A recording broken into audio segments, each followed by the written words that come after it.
para você que talvez não conhece, ou chegou esse ano na igreja, essa é a principal conferência que nós organizamos em todo o mundo. Nós temos igrejas em 35 países. E essa conferência, ela é uma conferência onde os pastores do mundo inteiro são obrigados a vir. Mas a gente paga para eles. E é caro, porque a gente traz eles do mundo inteiro para cá, literalmente. E todos os pastores do Brasil também. Ela é uma conferência muito importante. Ela é uma conferência profética, porque é ela que sempre o Senhor nos dá a palavra para o próximo ano. Mas ela não é uma conferência só para pastores, é para pastores e líderes. Então, você que é líder de célula discipulador, você pode participar. Ela realmente é um evento muito especial, mas é o Brasil e o mundo aqui nesse lugar, representando milhares, centenas de milhares de pessoas. Conferência muito poderosa. E esse ano nós vamos fazer algo diferente, porque todos os membros do Conselho Apostólico vão ministrar uma palavra. Vai ser um revezamento, 25 minutos apenas para cada um. Os irmãos orem por mim, porque isso é um milagre. O Senhor é bom. Mas vai ser muito importante. A igreja tem um conselho chamado Conselho Apostólico, formado por 13 homens que dirigem o trabalho no mundo todo. Tem a maior parte do Brasil, e outros são de mais 3 países, Estados Unidos, África e Peru, que compõem o conselho presidido pelo pastor Aloísio. Então depois tem os supervisores estaduais, regionais e os pastores, e assim toda a rede da igreja é coberta e guardada e acompanhada. E nós estamos com muita expectativa. Presta atenção, a conferência normalmente custa para os pastores a inscrição de R$220, porque com esse dinheiro é que a gente cobre as despesas e traz todo mundo de fora que não pode pagar. Mas para os irmãos de Goiânia, especialmente, e de Aparecida, somente para vocês, custa apenas R$70. Para você que é líder e discipulador. E esse valor é até domingo que vem, dia 17. Então se você quer pegar um folder desse, é só você levantar a mão, os pastores vão entregar para você ter mais informação. Leva também um cartaz, você pode afixar em local permitido, ainda que a inscrição é para pessoas bem reduzidas, né? Mas é importante a gente divulgar tudo que está acontecendo, ok? Então você pode pegar um cartaz, um panfleto. E também, irmãos, como eu disse, olha para cá, não converse. Como eu disse para você, agora, nesse mês de novembro, nós estamos recebendo esses irmãos, esses alunos, né? Do Líbano, Cazaquistão, Tajiquistão, Ucrânia, e aí vai, e Paquistão também. São 8. Eles estão vindo, eles não têm roupa de cama, nem travesseiro, porque não dá para trazer. Nós vamos arrumar para eles. Se você quer ajudar, quer doar algum conjunto de roupa de cama e banho, coberta, lençol, travesseiro, fronha, toalha, por favor, é só você procurar o pastor da rede, ou qualquer um dos pastores, vai ser muito bem-vindo. E se você encontrar aí um irmão orando em árabe, com a mochila nas costas, não corra. É um aluno cheio de espírito. É muito divertido, né? Realmente, aqui em Goiás, olha só, isso é maravilhoso. Amém. Eu quero compartilhar a palavra de Deus com os irmãos. E hoje de manhã nós tivemos um pequeno imprevisto. Talvez você ficou sabendo, mas não precisa ficar alarmado.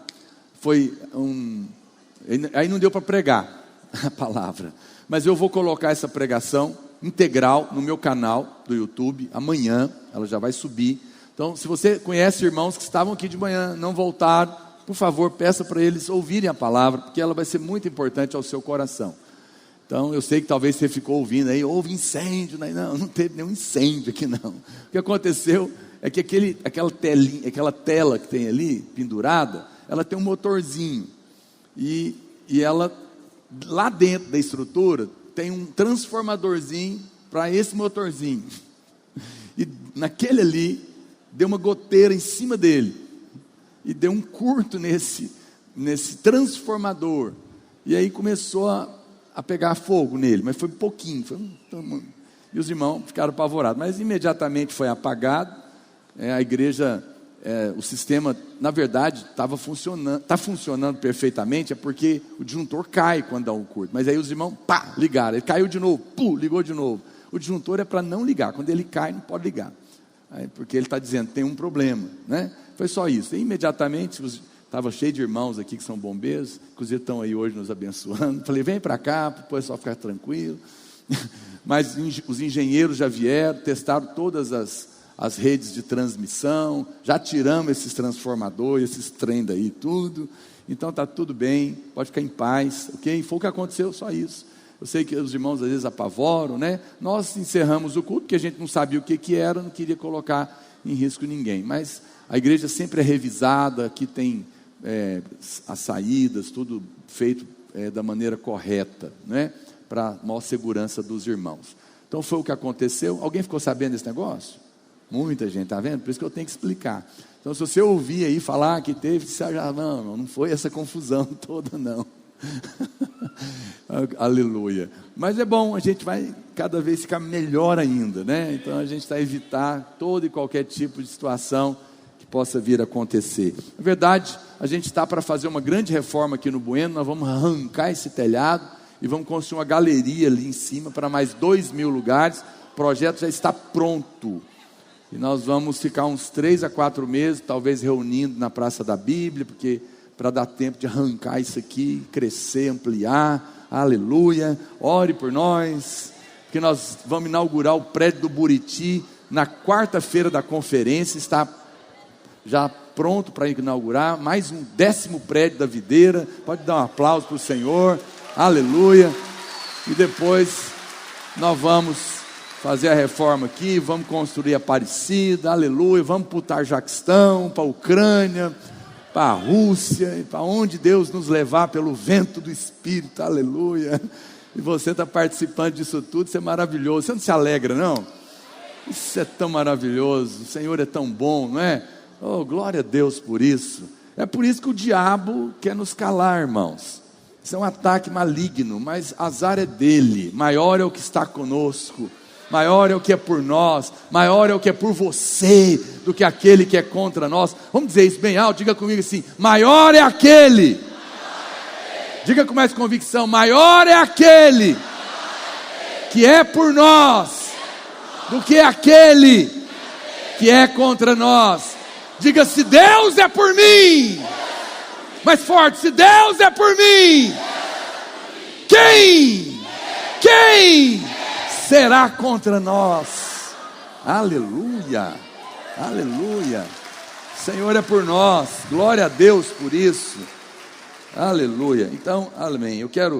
Então me ajude a divulgar, que a palavra vai estar no canal, tá bom? Eu quero que você abra a sua Bíblia, e eu quero que você preste muita atenção, porque eu creio que essa palavra pode abençoar muito você nessa noite. João capítulo 1, verso 16, a Bíblia diz: porque todos nós temos recebido da sua plenitude e graça sobre graça. Preste atenção, primeira coisa que eu quero dizer, a Bíblia diz todos nós. Diga comigo assim: todos nós. A Bíblia não diz alguns de nós, ela diz todos. Todo mundo que nasceu de novo tem recebido do Senhor graça sobre graça, da sua plenitude, de toda a riqueza, toda a vida, tudo, a cura, a libertação, a salvação, tudo que há nele, porque a Bíblia diz que nele estão escondidos todos os tesouros da sabedoria e do conhecimento, da vida, da ciência, da saúde, de todas as coisas. E a Bíblia diz que dessa plenitude de Deus, todos nós temos recebido, amém? Glória a Deus. Então, por favor, não se exclua. Ah, pastor, eu acho que eu não tenho recebido. Não, se você é parte do corpo, você tem recebido. Mas, qual que é? E diz mais, só um instante. E diz mais, a Bíblia diz que todos nós temos recebido, presente, contínuo. Temos recebido. A Bíblia não diz que nós recebemos e acabou no passado. A Bíblia não diz que nós receberemos no futuro, mas a Bíblia diz que nós temos recebido. Significa que eu recebo. Essa palavra sobre graça, sobre graça, no original é a palavra contra. É graça contra graça. Eu sei que você pensa que contra é sempre uma palavra negativa, mas nesse caso aqui não. É o que acontece com as ondas do mar. A onda do mar vem e ela quebra na praia, aí ela volta, não é? Aí vem uma outra, ela está voltando, e aí vem uma outra onda contra ela e quebra de novo. Então, é isso que a Bíblia está dizendo, que você recebe favor imerecido de Deus na sua casa, no seu trabalho, na sua saúde, nas suas finanças, na sua vida emocional, espiritual. Vem uma onda de favor e dá um tombo em você, aleluia. E quando você pensa que vai acabar e ela está voltando, Deus manda outra onda de favor, e manda outra, e manda outra, e mais uma e outra vez, aleluia, glória a Deus. Mas, pastor, por que em algumas áreas parece que eu não tenho recebido? Porque às vezes nós impedimos, nós atrapalhamos esse fluir de graça. Todas as vezes que você tenta merecer algo, receber algo, resolver um problema pelo seu braço, você quebra esse fluir de graça. E é por isso que às vezes numa área ou outra da sua vida você não entende. E geralmente nós fazemos isso pelo desespero do problema. Porque nós temos um problema, está nos angustiando, e a gente tenta resolver ele. E naquele desespero, aquilo é um problema. Veja, Moisés foi um dos maiores líderes da história de Israel. Ele foi o libertador da nação de Israel, das mãos do faraó, que era o cara mais maligno, endemoniado daquela época. E a Bíblia diz que Deus chama Moisés e dá a ele muita graça diante da sarça, e ele opera milagres incríveis, e Deus opera 10 pragas fantásticas, e ele tira o povo do Egito com a mão forte, de uma maneira miraculosa, impressionante, tremenda. E Moisés está saindo com aquela multidão de milhões de pessoas agora, e eles têm que atravessar, e de repente ele se depara com o mar, e atrás deles vem o exército de Faraó, e aquele momento dá um desespero nele, e ele fala: Senhor, o que eu faço? E Deus dá uma resposta curiosa, ele fala: por que clamas a mim? Diga ao povo que marche, pisa na água. O que Deus estava dizendo? Tem horas que é hora de orar, e tem outras horas que é hora só de marchar. Por quê? Porque quando eu já tenho graça, a graça já está ali operando, eu apenas continuo. Deus já tinha dado graça para Moisés, e Deus não teria dado graça e parado na frente do mar. Moisés já tinha recebido e estava recebendo. Por isso Deus disse para ele, em outras palavras: já te trouxe até aqui, pisa na água que você vai ver, o mar vai se abrir. E foi o que aconteceu, amém? Então, há momentos que e você precisa viver então com essa consciência: há uma graça fluindo para mim continuamente. Ela fluiu, as coisas aconteceram, agora parece que o problema está me atacando de novo, mas eu sei que tem uma graça que está fluindo todo o tempo, constantemente, como uma onda que vem atrás da outra, e eu continuo crendo nela, e eu persevero, porque essa graça me sustenta, aleluia. E Deus estava ensinando isso, estava mostrando isso. A Bíblia diz em Gálatas capítulo 3, verso 5: aquele, pois, que vos concede o Espírito, e que opera milagres entre vós, porventura o faz pelas obras da lei, ou pela pregação da fé? Mais uma vez, essa palavra concede o Espírito, é também no original um verbo do presente contínuo. Continuamente Ele está nos concedendo o fluir do Espírito Santo, essa plenitude de Deus, e nós precisamos de viver com essa consciência. Veja, e aqui entra um fator muito importante. Por que Deus faz isso? Porque a Bíblia diz que aonde abundou o pecado, superabundou a graça. Por quê? Porque você pensa que pecado é apenas algo moral, também, mas tudo que quebra a lei de Deus é pecado. Como nós somos pessoas incapazes de cumprir a lei, Então Deus nos dá graça abundante, continuada, para viver nos seus caminhos. Quem está me entendendo? Então, Deus está nos ensinando aqui um caminho. Ele está nos mostrando que a nossa incapacidade jamais poderia servir a Deus. Então, no lugar onde você tem essa fraqueza e não consegue andar nos caminhos de Deus, não tente resolver a sua fraqueza com a força do seu braço. Você nunca vai conseguir viver para Deus tentando viver para Deus. Pare e peça graça. Muitas pessoas não entendem isso. Então ele é escravo da pornografia.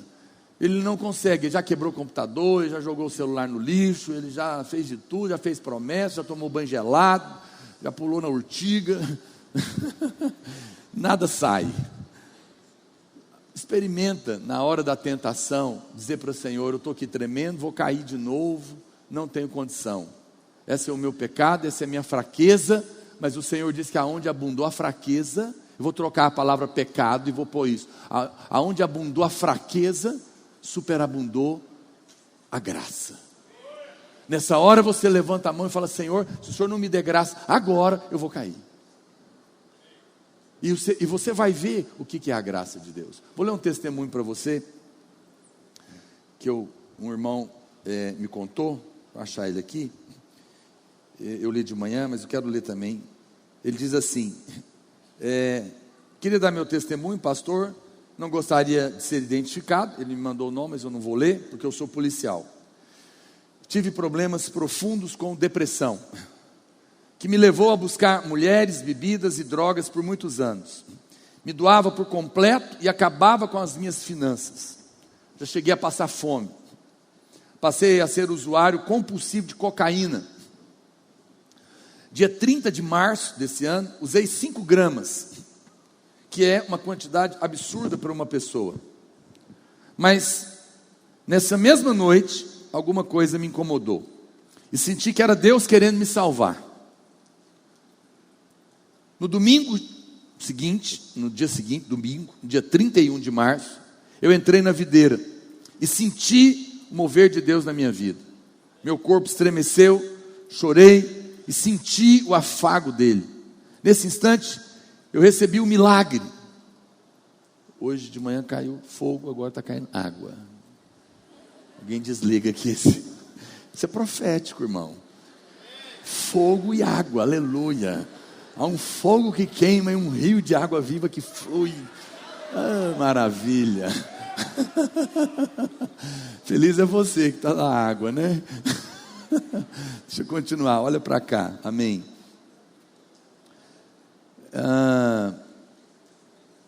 Entrei na videira, senti o mover de Deus na minha vida. Meu corpo estremeceu, chorei e senti o afago dele. Nesse instante, recebi o milagre e fui curado dos vícios e da depressão que me atormentavam. Nunca mais nem tive vontade de usar drogas. Passei a ir todos os dias no jejum detox, que foi o outro que nós fizemos, e cada dia me sentia mais feliz e realizado, porque sabia que na igreja era o meu lugar. E nunca mais quero perder esse amor. Nunca mais tomei remédio. E hoje, pela glória de Deus, eu sinto a sua presença na minha vida todos os dias e milagres vêm acontecendo. Aleluia. Alguém pode dizer glória a Deus? Aplauda o Senhor, meu irmão. Sabe o que é isso? Isso era uma pessoa fraca que reconheceu que não era capaz de se livrar e clamou pela graça. Diga comigo: aonde abundou a fraqueza, superabundou a graça. Então, às vezes a gente pensa que a graça é só no ponto do pecado, mas é também na fraqueza. No lugar da fraqueza, o Senhor te dará graça. Veja a genealogia de Jesus. Quando você olha a genealogia de Jesus, você vai encontrar pessoas cheias de problemas. Você vai encontrar Batseba, que era mulher de Urias, que ficou com Davi depois e que virou amante de Salomão. Você vai encontrar a prostituta Raabe. Você vai encontrar o próprio Davi, que aprontou uma confusão. Você vai encontrar muitos reis truculentos. Você vai encontrar Noemi, que era moabita, não era judia, nem podia estar lá. Eram pessoas que cometeram muitos erros, mas a Bíblia diz que de alguma maneira Deus a salvou e fez questão de colocar na família de Jesus, na genealogia dele. Sabe por quê? É que Deus quer passar um recado. Ele está dizendo para mim e para você: não importa o seu passado, eu não consulto o seu passado para determinar o seu presente. Não importa o que você fez, importa o que eu fiz. Você é da minha genealogia. Isso é maravilhoso. Foi o que ele escreveu aqui, é o que ele está nos mostrando. É Deus nos dizendo que não importa a bagunça que nós aprontamos, a sua graça nos ajuda. Quero ler um texto com você, 2 Coríntios capítulo 12, verso 9. Vamos ler um pouquinho para trás. Baixa aí, irmão, por favor. E para que não me ensoberbecesse, esse é o apóstolo Paulo. Volta mais um pouco ainda. Pois se eu vier a gloriar-me, não serei nécio, porque direi a verdade, mas abstenho-me para que ninguém se preocupe comigo mais do que em mim ou vê ou de mim ouve. E para que eu não me ensoberbecesse com a grandeza das revelações, porque ele foi ao terceiro céu e ouviu coisas inefáveis, foi-me posto um espinho na carne, mensageiro de Satanás, para me esbofetear, a fim de que não me exalte.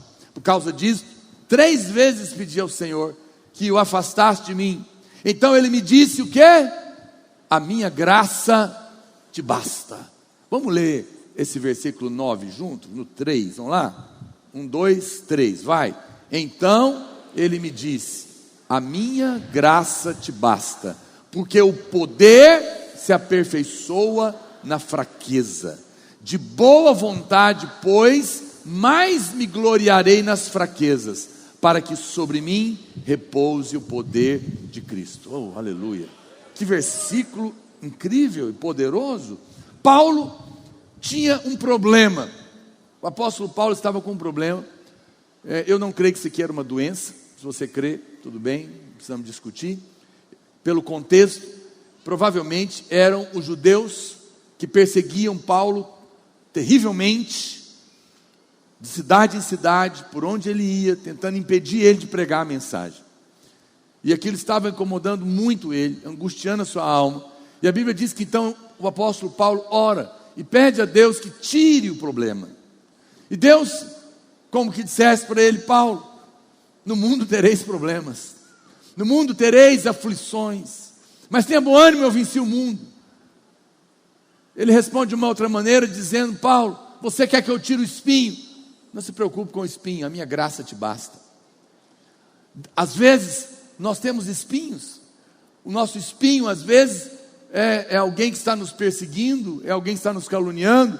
Nosso espinho às vezes é porque nós somos pessoas que você é uma pessoa nervosa, estourada, a hora que vê já falou que não devia, ou você não tem controle, acaba gastando mais do que pode. Eu não sei qual que é a sua fraqueza, ou aquilo que te persegue, aquilo que vira um espinho na sua carne, e às vezes, ou situações que você se encontra, causado pelas pessoas, ou por alguma circunstância, e você ora, e você quer que Deus tire o problema, mas a resposta de Deus nem sempre é que Ele vai tirar o problema. Às vezes Ele vai tirar, mas muitas vezes Ele vai nos dizer: a minha graça te basta.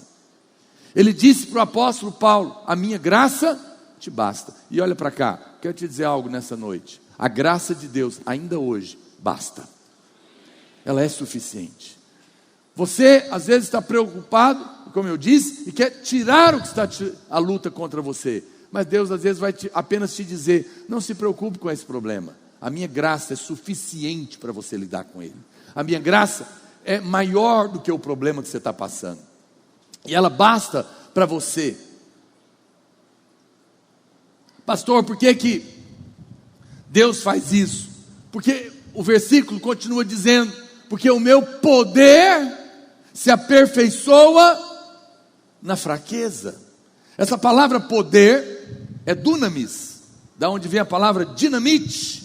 É a mesma palavra que Jesus usava para falar que ele operava milagres. Então, você sabe o que a Bíblia está dizendo? É que para que o poder de Deus opere, ele precisa encontrar pontos de fraqueza. Deus não pode manifestar o seu poder aonde tem força humana. Aonde tem a fraqueza humana, existe o lugar apropriado para a manifestação do poder de Deus. Porque nisso o nome dele é glorificado. E essa é uma notícia incrível. Deus, veja, sabe o que a Bíblia está dizendo? A Bíblia está dizendo que a graça não é atraída pela sua força. A graça é atraída pela sua fraqueza. Não tente ser forte diante de Deus. Porque se você for forte diante de Deus, a graça de Deus não será liberada para você. A graça de Deus vem onde tem fraqueza. Por isso a Bíblia está dizendo: a minha graça te basta, porque o meu poder, que flui dessa graça, é aperfeiçoado quando ele encontra uma fraqueza.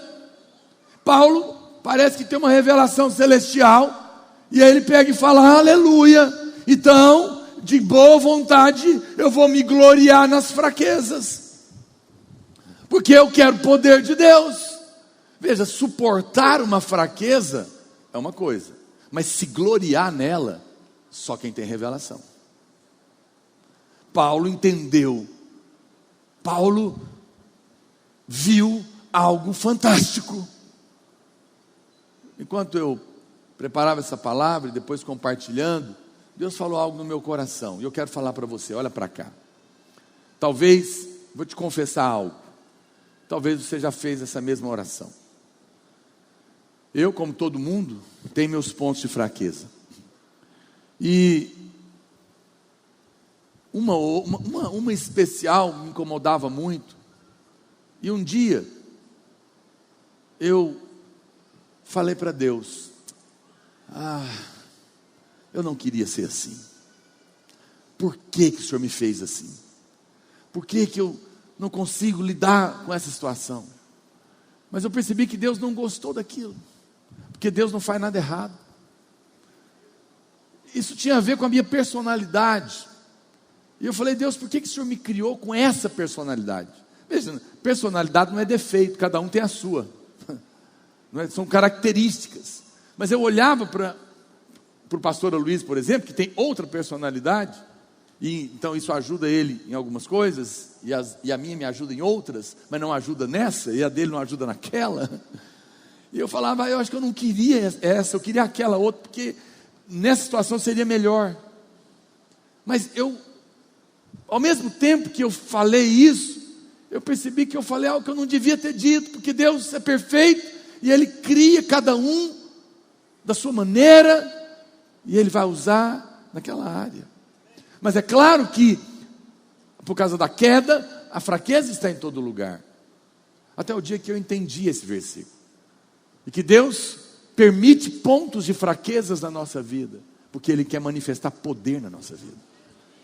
E Paulo entendeu que tudo que é fraqueza na vida dele agora, era oportunidade de manifestação do poder sobrenatural de Deus.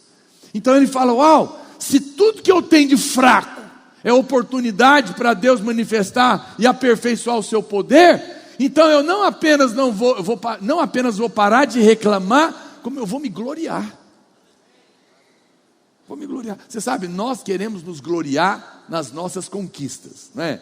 Então, se você tem um filho, o menino passa no vestibular, numa faculdade federal, nos melhores lugares, você fala: viu, meu filho passou na faculdade. Tudo bem, nada de errado você celebrar as conquistas. Mas Paulo se alegrava na fraqueza. Paulo se gloriava não nos seus feitos, mas se gloriava na fraqueza, porque ele entendeu que na fraqueza é que estava a oportunidade da manifestação do poder. Essa palavra aperfeiçoar significa ter um lugar para que o poder flua completamente. Se você quer provar do pleno poder de Deus, você tem que entender que a sua fraqueza é esse lugar. Esse lugar é como um cano para água.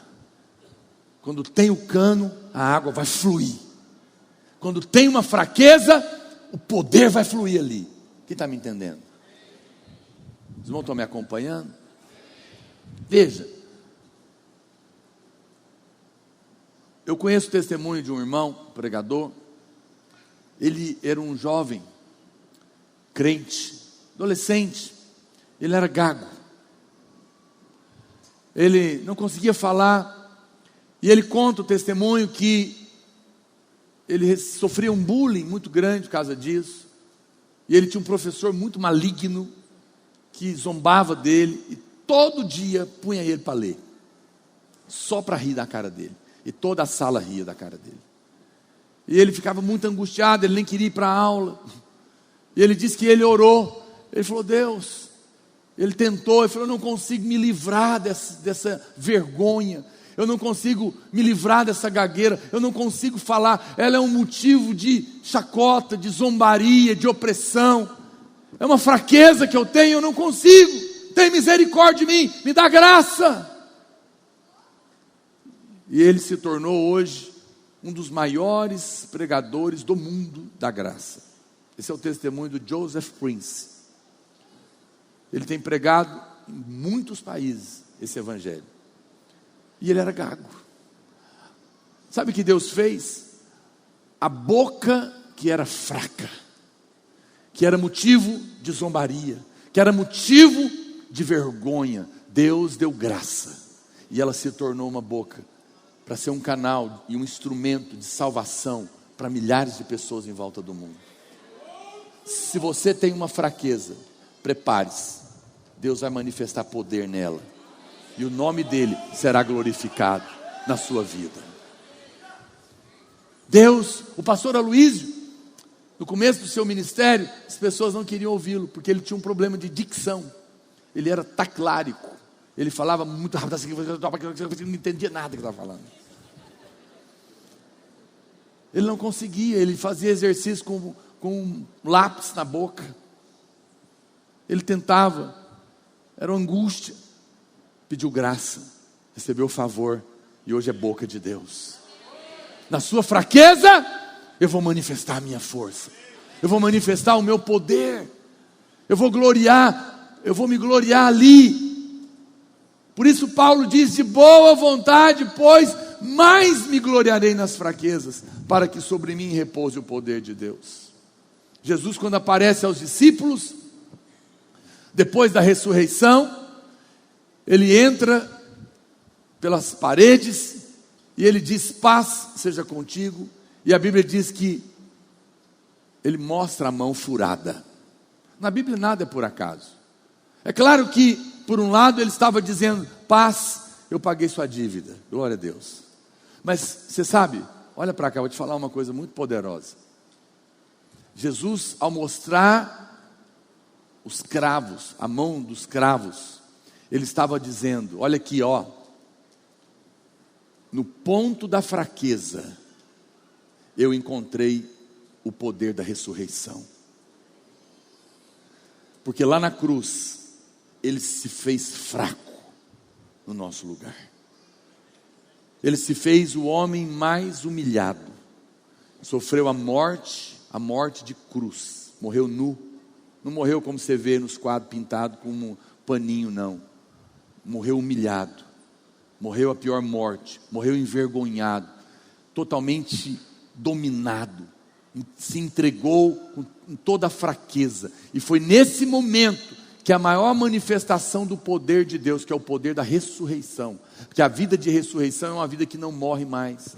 É uma vida que não pode ser atingida por doença, por morte, por demônio, por mais nada. Porque ela transcende, ela é glorificada e ela se torna tal qual ele é, superior. E foi nesse momento que ele mostra a ferida, ele se gloria nela para mostrar aos discípulos: quanto mais fracos vocês forem, mais fortes vocês serão.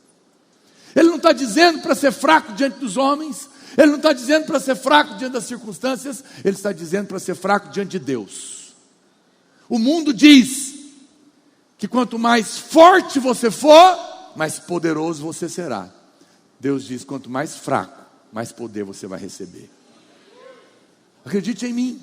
é muito mais difícil ser fraco do que ser forte. Você não faz ideia do quanto você é forte, do quanto você luta com Deus. A Bíblia diz que Jacó encontrou o anjo, era uma referência a Jesus.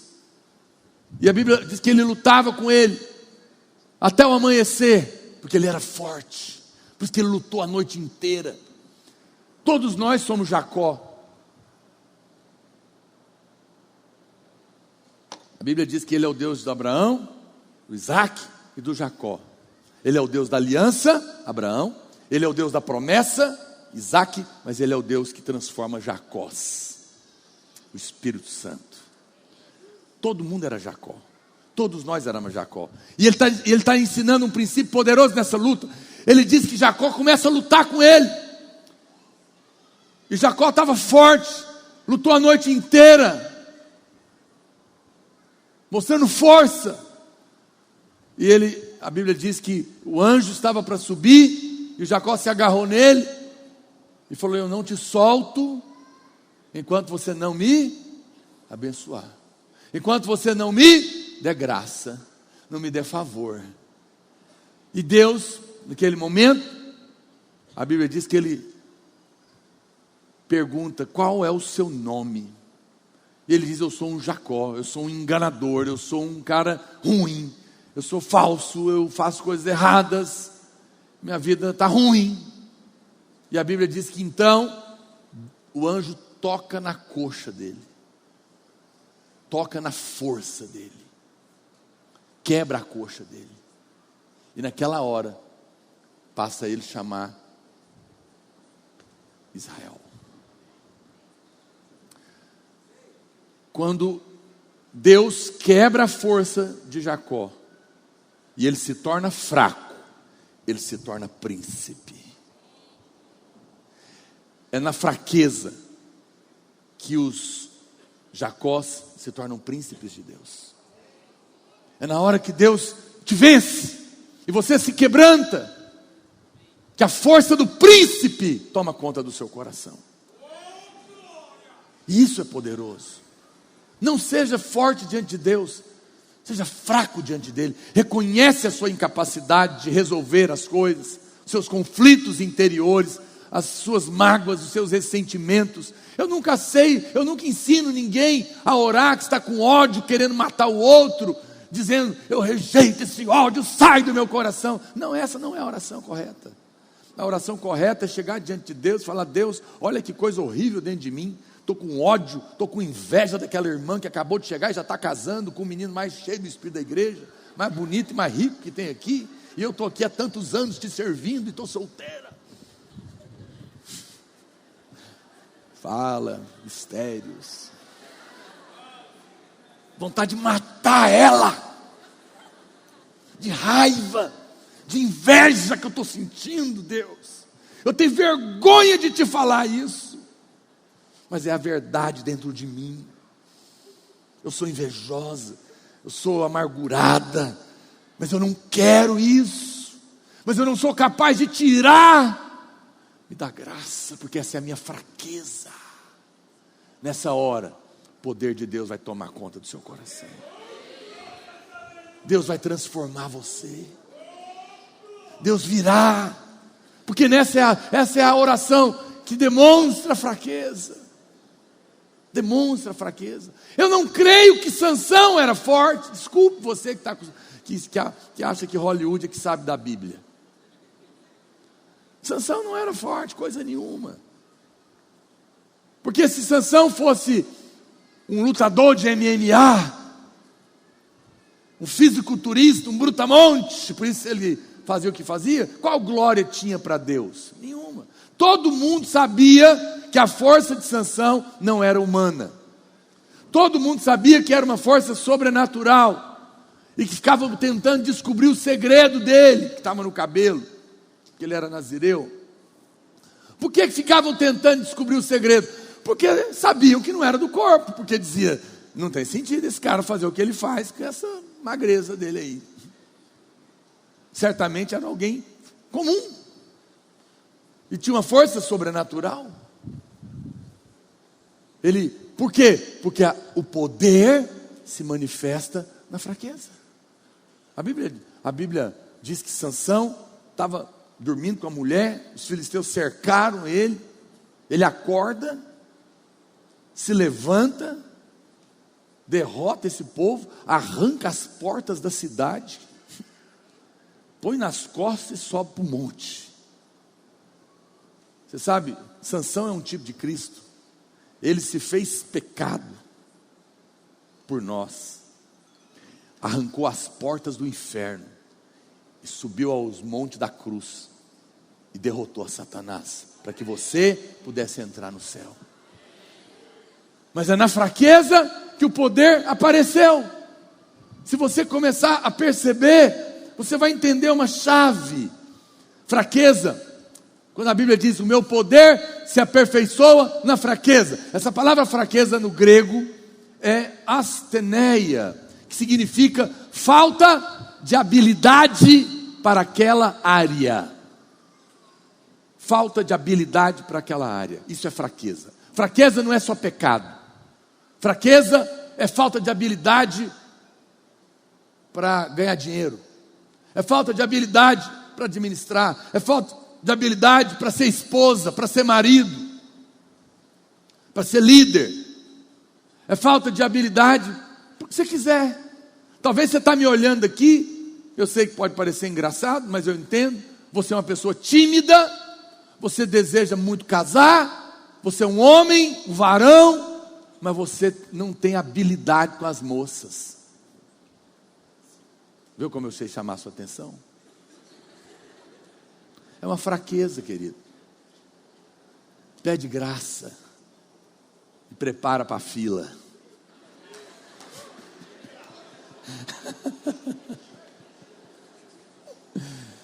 Porque a fraqueza é a falta de habilidade. Você não consegue agradar seu marido, você não tem habilidade, pede graça. Você não sabe lidar com as finanças, pede graça. Você não consegue controlar seu temperamento, pede graça. O poder de Deus se manifesta na fraqueza, aleluia. Olha, você está começando a conseguir dar glória a Deus. Você está começando a entender que aquilo que mais te angustiava, ei, peraí, parece que esse negócio pode ser uma bênção. Meu poder se aperfeiçoa na fraqueza. E vem, vou dar um exemplo. Quando você entender isso, você vai querer mostrar todas as suas fraquezas para Deus. Porque o meu poder se aperfeiçoa na fraqueza. Hoje o Espírito Santo está aqui perguntando: tem alguém fraco aqui? Eu quero manifestar poder.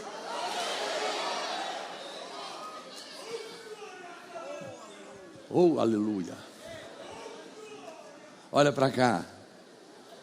Imagina que um homem multibilionário, trilionário, chegasse aqui na videira hoje e dissesse assim: olha para cá, hoje eu tomei uma decisão, eu quero usar de bondade com esse povo que está aqui no culto. Eu quero saber, não precisa levantar a mão não, que é só um exemplo. Eu quero saber todo mundo que está com a conta negativa no banco. Eu não vou apenas pagar a dívida. Isso vale para empréstimo, financiamento de carro, casa, cheque especial, carnê da Magazine, não sei das quantas, faculdade. E ele dissesse assim: tudo que for vermelho, eu não vou zerar, eu vou transformar em azul. Ou seja, você está devendo 100 mil, eu não vou pagar 100, eu vou pagar e depositar mais 100. Se ele dissesse isso, aí ele perguntasse: vocês entenderam o que eu vou fazer? Entendi. Quem aqui está devendo? O que ia acontecer aqui? Eu quê?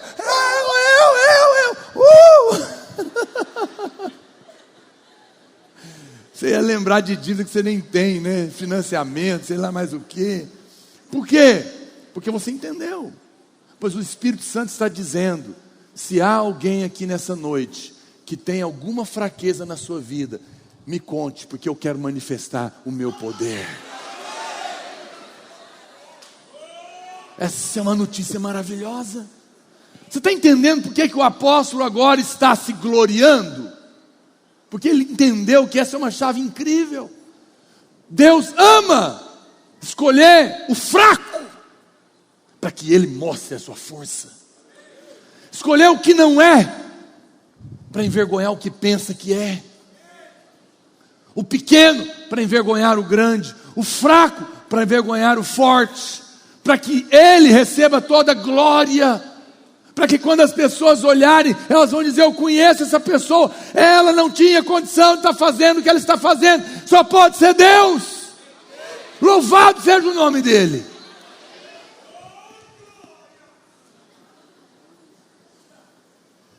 Você sabe, meditando nessa palavra, falo para você na presença de Deus. Você não conhece a minha vida, você não me conhece, não conhece a minha história. Eu jamais poderia estar aqui. Quando eu era um adolescente, meu apelido na minha família era Tonga. Sabe o que significa isso? Menino tonto. Meus tios davam tapa na minha cabeça. Eu jamais poderia pregar em lugar nenhum. Mas o poder se manifesta na fraqueza. Quando eu comecei a andar com o pastor Aloysio, muitas vezes eu vivia atormentado, com medo dele morrer. Vou contar aqui, você não ri não. Porque é muito difícil. É impossível. Quando você é reserva do Pelé, Pelé já não joga. Mas, às vezes eu pensava: meu Deus, o pastor Luiz é uma fonte tão incrível. Se ele morrer, e eu tiver que ser pastor dessa igreja, eu acho que eu morro 4 meses depois. Porque eu acho que não vai ficar ninguém. Eu não estou querendo a sua misericórdia, não. Mas isso era conversa fiada, de gente cega. Porque o Espírito Santo falou para ele: por que você acha que ele é capaz de alguma coisa? Eu só pus ele lá porque não tinha ninguém pior que ele. E você é o segundo pior. Porque Deus usa os que não são. Os que não são capazes. Então ele procura no fim da fila. Qual que é o último? É esse? Os últimos serão os primeiros. Eu vou glorificar o meu nome naquele que não é, naquele que ninguém espera dele, naquele que foi desprezado, desprezada, naquele que foi rejeitado, aquele que não deram valor. Eu vou manifestar o meu poder ali. Portanto, meu amado, aquilo que era uma angústia na sua vida, aquilo que te entristecia, porque é uma fraqueza, esse é um lugar para Deus manifestar o seu poder. Paulo diz no verso 10: pelo que sinto prazer nas fraquezas. Prazer, Paulo. Suportar, tudo bem, mas sentir prazer nas fraquezas, nas injúrias, nas necessidades, nas perseguições, nas angústias, por amor de Cristo. Por que é que eu sinto prazer em tudo isso? Porque quando eu sou fraco, então é que eu sou forte. Quando você é fraco para com Deus, você será forte para com os homens e para com as circunstâncias. É o contrário que se imagina. Essa palavra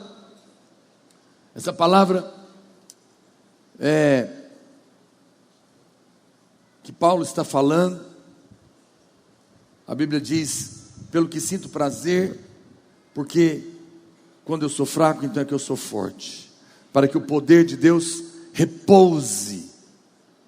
O poder de Cristo, diz uma tradução. Essa palavra repouse é episkenu, que significa tabernáculo. Preste atenção no que Paulo está falando. Ele falou: eu me alegro porque eu entendi que quando eu tenho fraqueza, eu sou forte. O poder de Deus repousa sobre mim. Ele tabernácula sobre mim. Tabernáculo é a casa de Deus. Ele está dizendo que quando você é fraco, olha para cá que vai acontecer. Quando você é fraco para com Deus, a Bíblia diz que o poder de Deus, ele vem como uma casa em cima de você. Ele veste você, como numa cápsula. E você fica tomado por ele. Você agora, ele se torna a sua casa.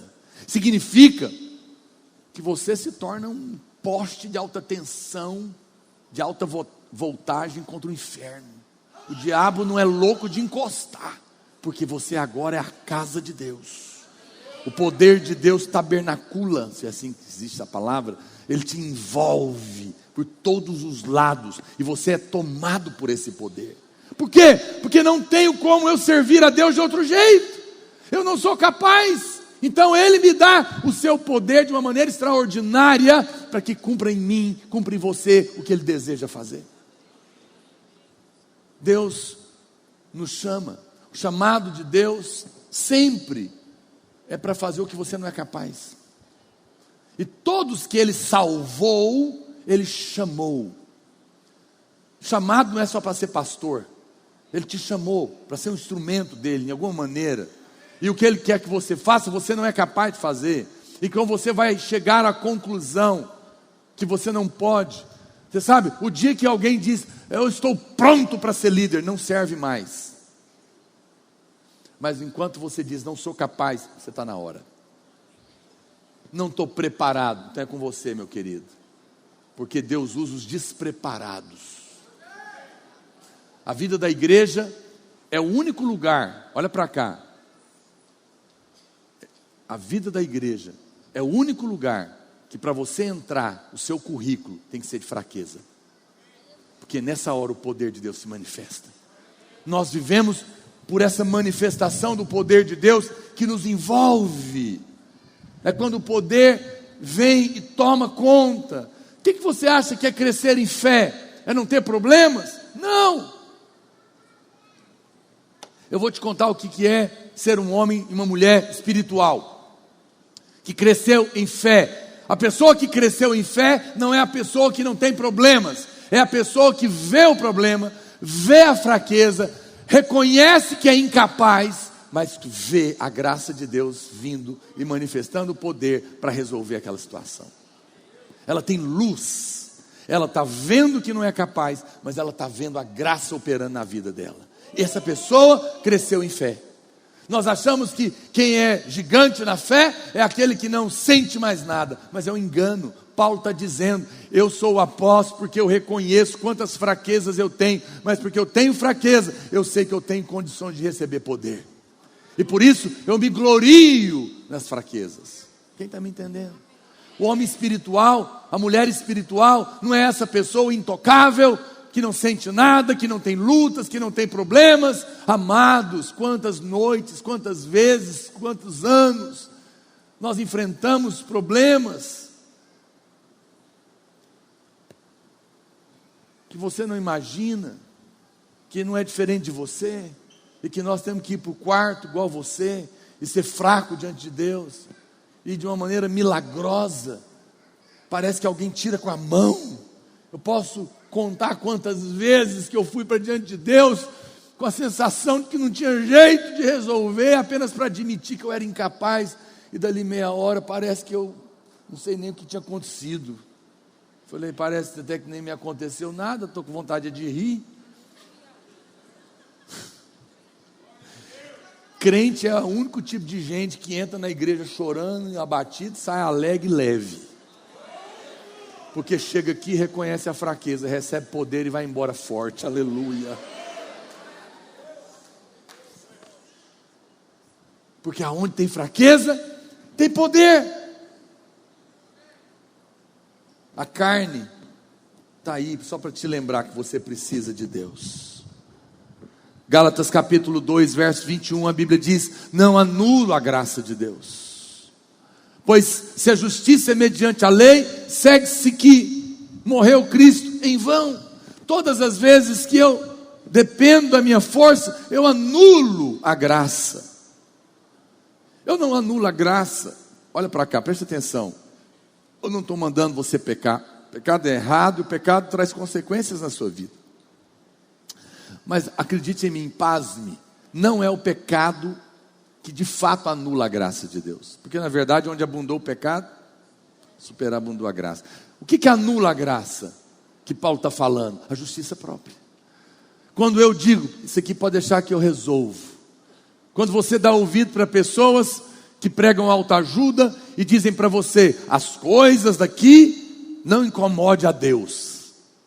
as impossíveis, fale com Deus. Essa pessoa está anulando a graça.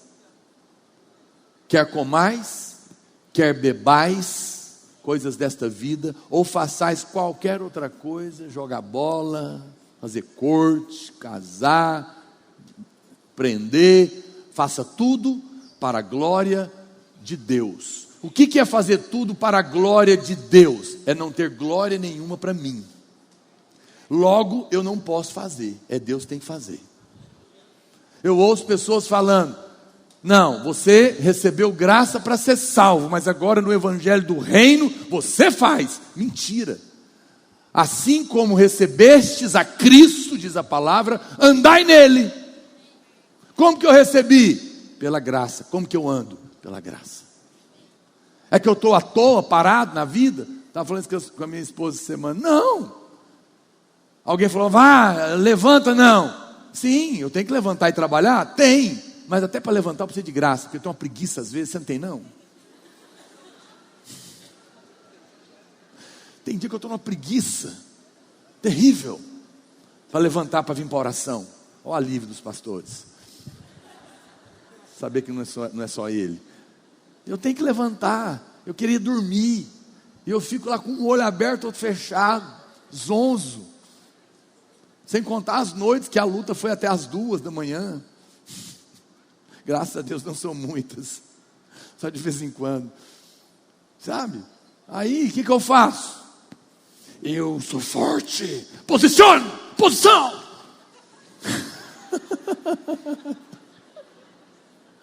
Vamos, soldado! Repete comigo. Seja macho.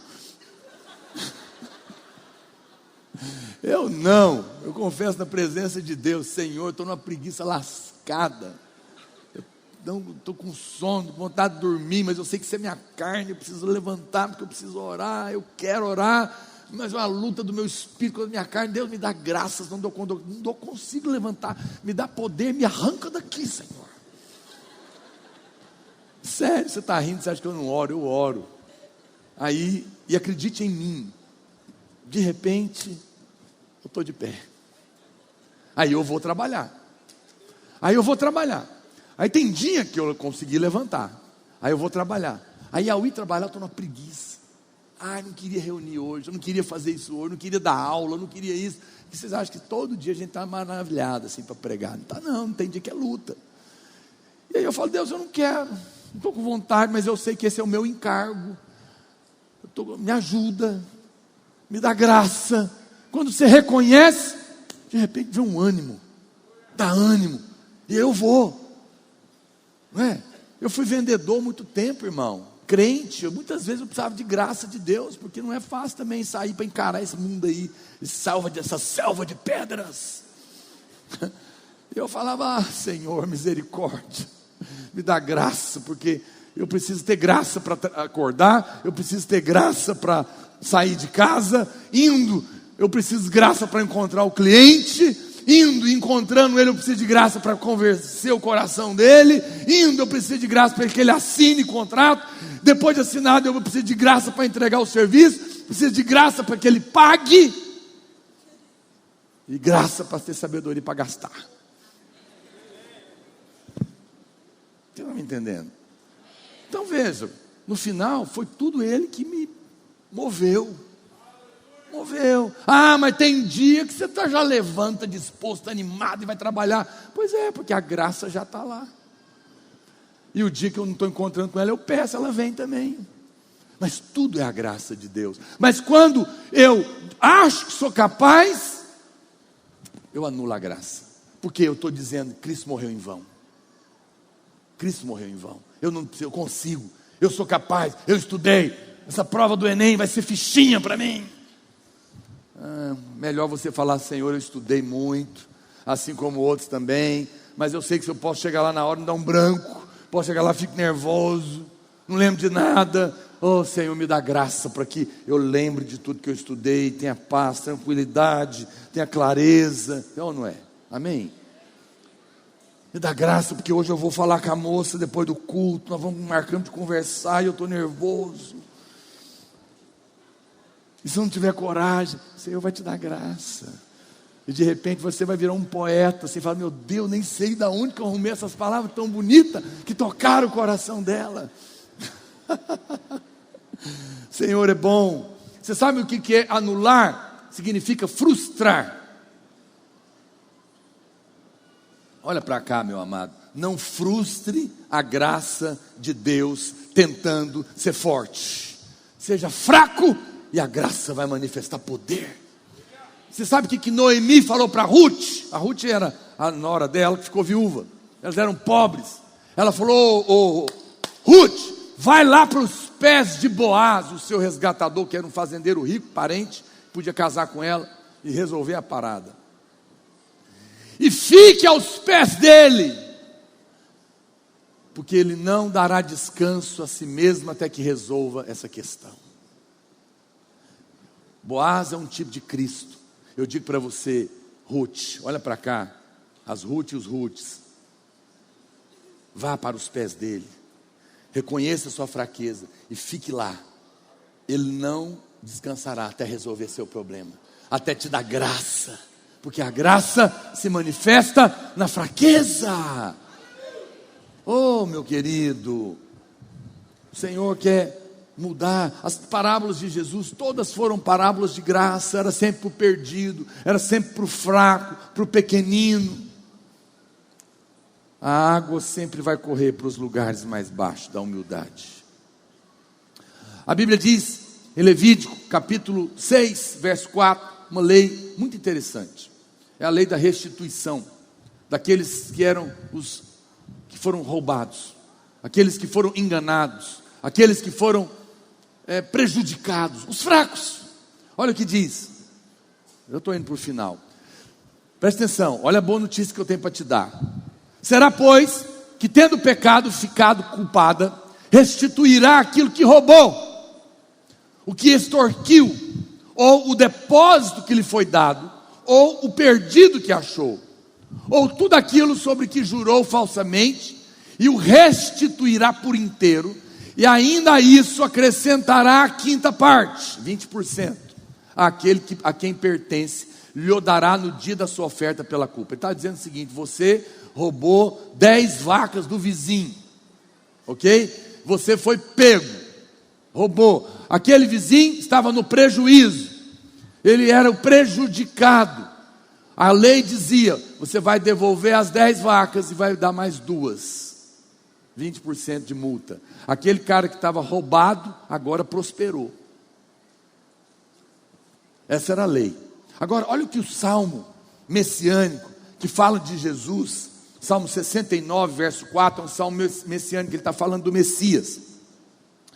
E ele está dizendo o seguinte, verso 4, são mais que os cabelos da minha cabeça, os que sem razão me odeiam.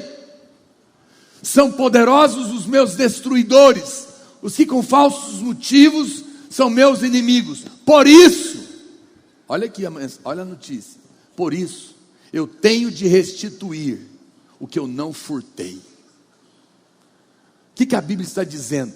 Esse salmo está ligado com essa lei. A lei dizia, se alguém roubar, tem que devolver o que roubou e pagar mais 20%. Jesus toma o nosso lugar, Ele é o Messias.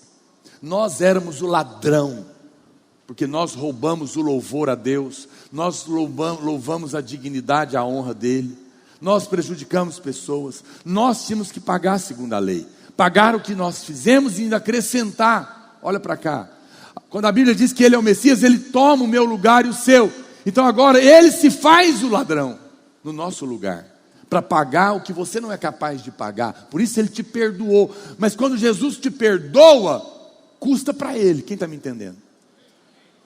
Olha para cá, o perdão sempre cobra o preço de quem perdoa. Você me deve R$1.000, eu te perdoei, você recebeu, mas esse perdão que eu te dei me custou os R$1.000, sim ou não? O perdão custa para quem o dá. Quando Ele nos perdoou, Ele assumiu a dívida e tomou o nosso lugar. Por isso, eu não tenho que restituir o que eu aprontei do meu passado, porque Ele se tornou o restituidor daquilo que eu roubei. Quem está me entendendo? Deus não cobra mais de mim, cobrou de Jesus lá na cruz, aleluia. Quem está me entendendo? Mas não acabou não, presta atenção. Então, da parte que era sua culpa, Deus assumiu o seu lugar e restituiu na cruz, com a sua própria vida diante de Deus. Amém? Mas você também foi roubado, você foi traído, olha para cá, você foi machucado, você foi enganado, passaram para trás, seu noivo ou sua noiva te abandonou, seu pai foi embora, você machucou, você perdeu a saúde, você caiu em depressão, roubaram sua alegria, roubaram a sua paz, roubaram as suas emoções, roubaram o seu dinheiro. Pois é, pastor, e Deus está te dizendo, não tenha inimigos de carne e sangue, porque a questão agora é comigo. Veja, olha para cá, presta atenção no evangelho, ele está te dizendo, você foi roubado. Por um lado você era o ladrão, esquece, eu já tomei o seu lugar, paguei sua conta. Mas do lado de cá, você também foi prejudicado. Eu também tomei o lugar do ladrão que te roubou. Não trate com ele, agora tudo é comigo. Olha para cá, alguém te traiu e você caiu em depressão. Eu tomei o lugar dele, eu restituirei a sua honra e te acrescentarei 20% da alegria que um dia você teve antes da traição. Alguém te causou um prejuízo e você quebrou, eu tomei o lugar do ladrão, te restituirei e te farei próspero mais do que você era antes de ser roubado. Um dia você perdeu a sua saúde, eu tomei o lugar daquele que fez isso com você. Vou te devolver o que você perdeu e te farei mais saudável do que você era antes da doença. Eu vou restituir a sua família e te darei dupla honra na família que eu vou te restaurar. Ele é o restituidor dos fracos. Você foi roubado, você era a parte fraca. Ele está te dizendo, para os fracos, eu sou restituidor. E ainda acrescentarei. Quando você entende isso, você entende que aquilo que era um prejuízo, se tornou agora, não apenas uma restituição, mas um lucro. Porque o Senhor é por aquele que não é capaz de ser por si mesmo. E reconhece que precisa dele. Alguém pode dizer, glória a Deus? Você pode aplaudir o Senhor nessa noite.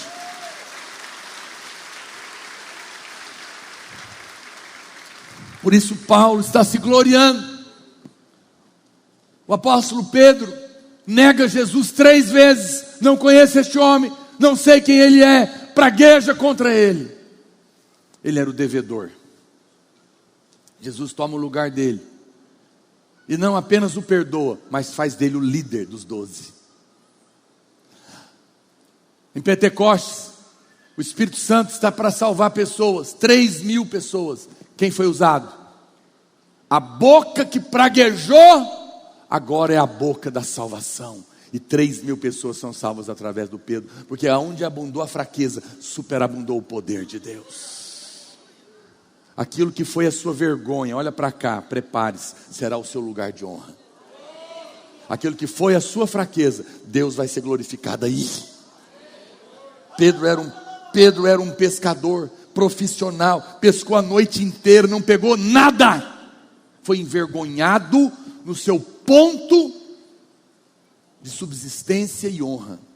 Jesus entra no barco, Pedro reconhece que não foi capaz, e ele fala, volta lá, e joga a rede do lado direito, e ele pega peixe de uma quantidade que não era capaz das redes suportarem.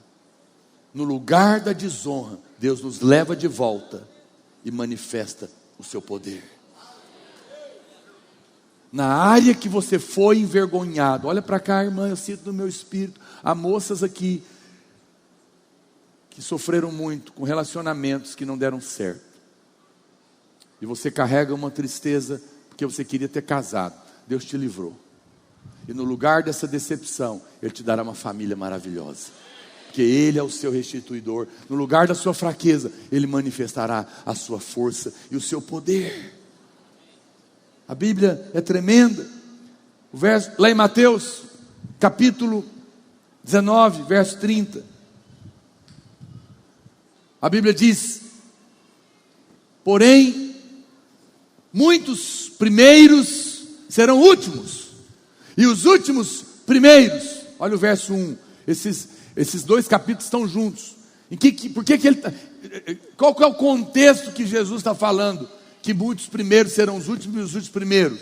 Nesse contexto da parábola da vinha. Aí ele está dizendo: porque o reino dos céus é semelhante ao dono da casa que saiu de madrugada para assalariar trabalhadores da vinha. E vai lá para o final dessa história no verso 16 para mim. Ele repete o que ele falou lá no verso 30. Ele diz assim: os últimos serão os primeiros, e os primeiros serão os últimos, porque muitos são chamados, mas poucos os escolhidos. Eu sei que muita gente adora esse versículo. Muitos são chamados, poucos os escolhidos, mas nem sabe do que se trata. Agora você vai entender, porque Jesus está falando isso no contexto de uma parábola, a parábola dos trabalhadores da vinha. Essa parábola, ele chama um pessoal para trabalhar na primeira hora do dia, acerta o salário com eles e manda para a vinha. Depois, lá para o meio-dia, chama outra turma, acerta o salário.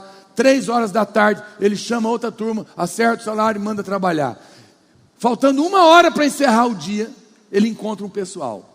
Aqui no verso... olha o verso 2. Volta lá para o verso 2. Preste atenção, já estou encerrando. Isso aqui é o pessoal do começo. E tendo ajustado com os trabalhadores a 1 denário por dia, mandou-os para a vinha. Diga comigo assim: ajustado a 1 denário com os trabalhadores. Ele combinou, ok? Quando chega e manda eles trabalharem, né? Diz que fossem trabalhar. E foram. Verso 6, coloca o verso 6. E saindo por volta da hora 1/10, que era a última hora, faltava só 1 hora, ele encontrou os que estavam fazendo o que, gente? Desocupados. Só faltava 1 hora para acabar o dia. Ele foi chamando, chamou esse pessoal aqui por último. Esses aqui que serão os primeiros. Aí ele fala assim: chamou, encontrou os que estavam desocupados e perguntou: por que estivesse aqui desocupado o dia todo? Verso 7. Responderam-lhe: porque ninguém nos contratou. Sabe o que ele está dizendo isso? Porque nós somos ruins de serviço, incapazes. Não fomos escolhidos para trabalhar porque não somos capazes de trabalhar. Não somos os melhores. Quem é que nunca foi o último a ser escolhido no time de futebol? É porque era o pior.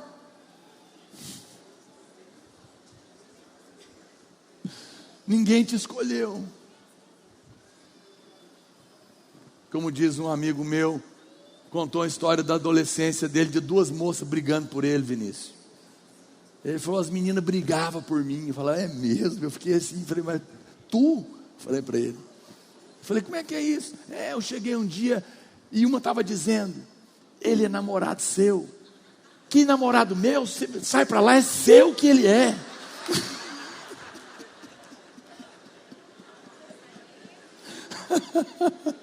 Esse era o cara que não foi escolhido. É horrível quando você nunca é escolhido, não é? Esse pessoal não foi escolhido por quê? Porque eles eram os improváveis, os incapazes, os fracos da história. Com eles, olha o que Jesus fala. Olha para cá. Lembra que com os primeiros ele acertou o salário? Combinou o valor? Com essa turma aqui ele não toca nesse assunto. Olha o que a Bíblia está dizendo aqui, ó. Então, disse eles: ide também vós para a vinha. Vai lá, vai trabalhar. Ninguém te escolheu, vai trabalhar. A Bíblia diz que terminou o trabalho, ele chama o pessoal para acertar. Aí ele fala para o chefe dele, o gerente: chama os primeiros e paga o salário. Pagou, combinou, tá aqui o combinado, está pago. Não, desculpa, minto. Vamos corrigir aqui meu erro teológico. Ele chamou o gerente e falou assim: chama os últimos e paga o salário primeiro. Então ele chamou o pessoal, ele combinou: ele combinou lá R$100 por dia com o pessoal que trabalhou o dia inteiro. Vou colocar aqui no valor atualizado para você. O pessoal que trabalhou só 1 hora, ele falou, chama eles primeiro, e pagou R$100.